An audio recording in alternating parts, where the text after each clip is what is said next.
sa Kanya. Okay? Kung mangarap ka with God. Dream pa more with God in whatever you are excelling.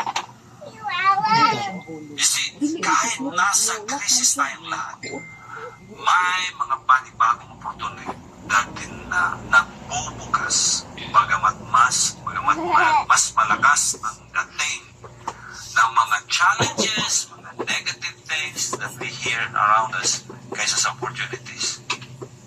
Talagang may makikita pa rin tayo ng magandang bagong oportunidad despite of that.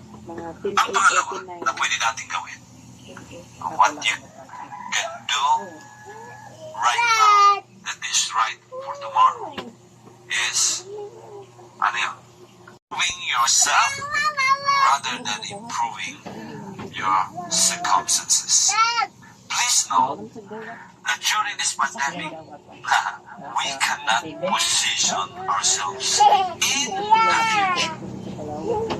Okay? There's still so many unknowns out there. Okay?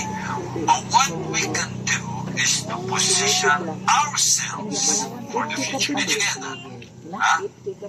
Where did it go?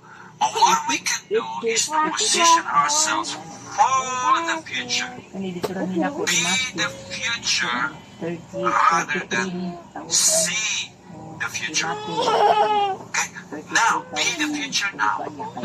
Be the future now. Okay? Walang stress yan. Kaysa mag-iisip ka ng future about tomorrow. Anong kakainin ko na bukas? Anong matatapos ko bukas? Mas magka-graduate pa ba ako? That will cause stress. In your screen, doon yung ko. Look at my notes. Sorry. Sorry. Tanungin mo sarili mo, ano ang ginagawa ko right now? That is your being. Nakita niyo? Na right for tomorrow, which is your seeing. Okay? Ano ang ginagawa ko right now? Na right for tomorrow. So, ano ang being? Anong ginagawa ko right now? That's the being. Right? Not right for tomorrow. That's the seeing. Kaya balik tayo sa kwento ko. Dalawa lang naman points ang bibigay ko sa inyo ngayon.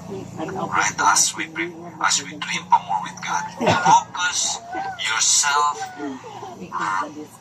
on yourself rather than improving the circumstances.